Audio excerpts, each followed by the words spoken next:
What's up guys, Clayton Fioriti here, and today on Major Spielberg, I wanted to share something extra special with you all today. For this episode, I'm actually going to be joined by a friend of mine who happens to be extremely knowledgeable on the subject matter that we're covering today. He's an ambassador of the Ray and Diana Harryhausen Foundation, and we're lucky enough to have him here with us today. Mike, how you doing?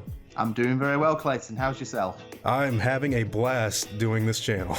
This is very fun. It's very different.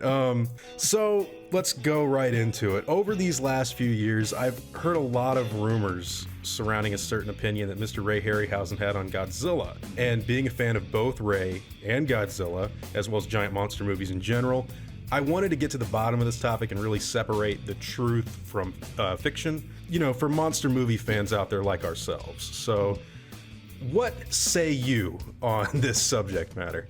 Well, anything that I say in regards to information I'm about to dispel is from either my own opinion or stuff that I've researched myself. This is not in any reflection on the Harryhausen Foundation or members within it. Up until probably maybe about a year or so ago, I was under the impression, and this is coming from a quote on the Internet Movie Database, which I have in front of me right here, that says that famous American stop-motion animator Ray Harryhausen harbored a resentment for Godzilla because it heavily inspired by the classic monster movie Beast from 20,000 Fathoms from 1953, for which he had animated the monster, the Heretosaurus. And because he saw similarities in the film, he viewed it as unimaginative and unconventional special effect technique. Now, that was my truth on the whole thing for up until about a year ago, and then I spoke to Alan Friswell, who's the conservator for the Ray Harryhausen Foundation. He basically restores all of Ray's original puppets from the late 50s all the way up to the 80s. And he worked closely with Ray. So in terms of people that know the most about Ray, aside from his daughter Vanessa, Alan is the next person behind that. So I spoke with him about Ray's opinion on Godzilla, because when I was being mentored by Ray in the 2012, I asked him about King Kong versus Godzilla out of just general interest for myself, because I liked the film, but I could see there was always a bit of a conflict there. And knowing that he was a mentor of, an apprentice of Willis O'Brien, I was curious about his opinion. And all he basically said to me is, "Oh, I don't want to talk about that." So there. And it wasn't until after his death when I started speaking to Alan just basically had this fountain of knowledge about Ray's opinion on Godzilla. Wow, basically. Okay. So it boils down to the quote that I read out from Internet Movie Database. There's a half truth in there, but then the rest of it is completely fictional. Now that's very interesting, because that's what you said about 20,000 Fathoms is what I've heard for like a couple of years now. And to learn that it's not entirely true, well, this is, hey, we're learning all kinds of stuff on the internet isn't entirely true, but I'd love to, so what was true about that quote? So the truth about that quote is that Ray didn't like the suit animation. Basically, Ray's always been an animator at heart. So when he sees anyone trying to do things in a suit, especially a suit that's portraying a creature that isn't of a humanoid or a human-scaled character, it immediately just switches him off from enjoying the film. Makes a lot of sense. Yeah, and I can see that from his perspective as well, in that there are certain things in, say, CG that I don't like. So if you look at something that's, say, like Avatar, for example, I really like the CG work in that, but then when you try and do something that's almost like Uncanny Valley, or, you know, trying to reproduce dead actors in the form of CG, I need to get switched off, because I can see that what they're trying to emulate will never be perfect. Whereas, and it's the same with suitmation for Ray. If it's doing a human character, so like Creature from the Black Lagoon, for example, he loved that suit. So it wasn't like he was against all suits, it was just the ones that weren't done very well. And that's what you can see with Godzilla. That makes a lot of sense, especially because he was an animator and because he focused primarily. He loved dinosaurs. Like one of the things he loved to animate more than anything was dinosaurs. And so I can imagine from his point of view, looking at Godzilla being suitmation, and especially, you know, because they're using model work similar to what he would use. he would probably just feel like the craft was not as good and was probably getting a lot of recognition for being not as good, and he probably wasn't that big of a fan of it. That's interesting. Yeah, because the other thing that I found interesting as well is that I can't remember who saw it. I think it was the producer, the director that saw Beast. I forget who it was exactly. Oh, is Shiro Honda, the director of Godzilla? Yeah, that's it. Yes. So the Beast from 20,000 Fathoms was released in June 1953, but it wasn't released in Japan until 1954. However, Godzilla was released in Japan in 3rd of November 1954.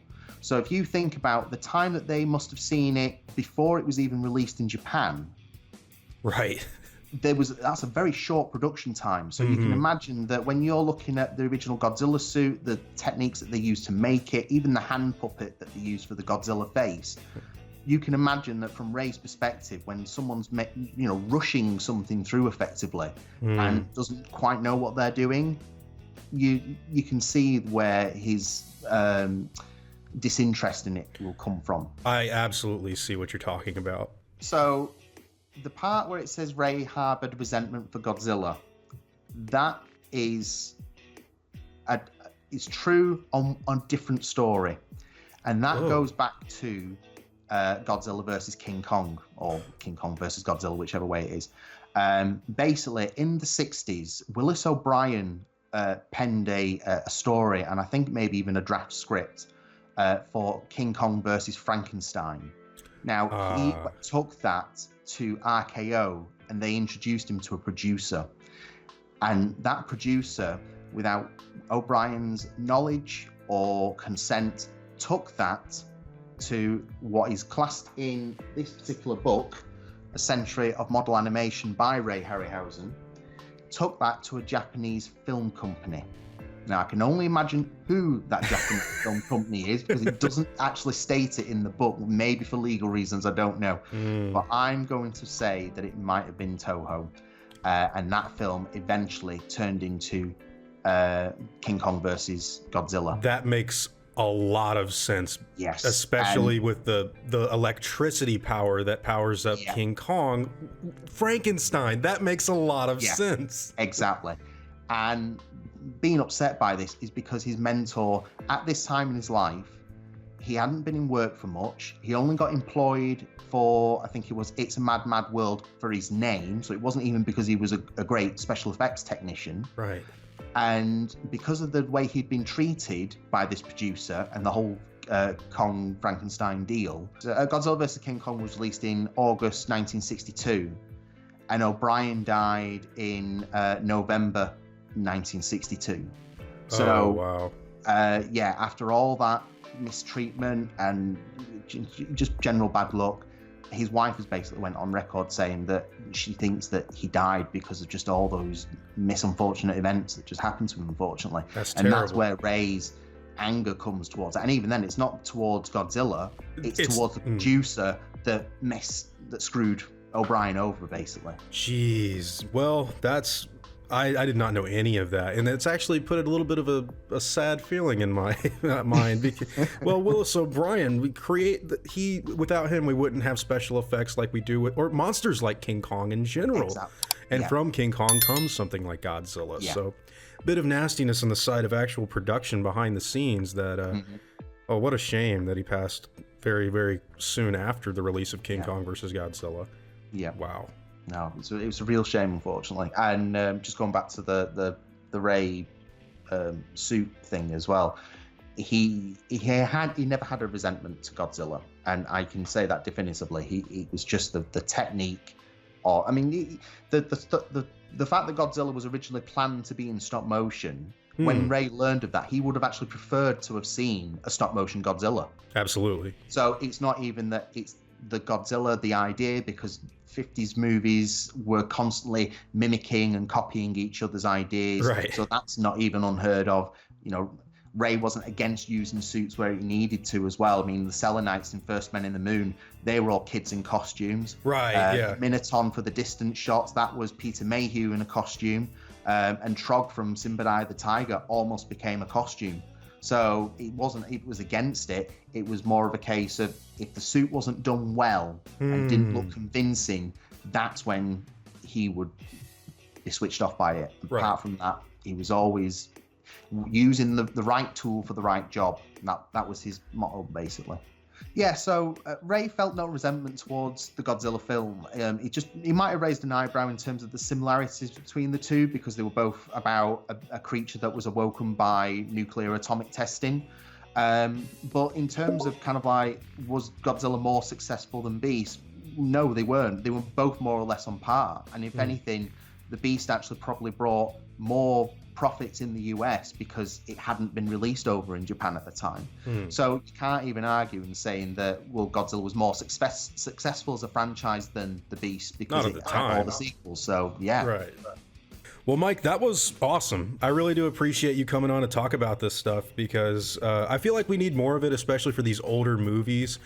We don't really have we have catalogs and books, but not necessarily on the internet and videos like this. I feel like we need more of this sort of thing for future generations of monster fans. They can tell their sons about it when they're born. Exactly. But yeah, man, so you're working on a project real quick I wanted to talk about, and I'll give you the floor for it because I think it's extremely cool. So go ahead.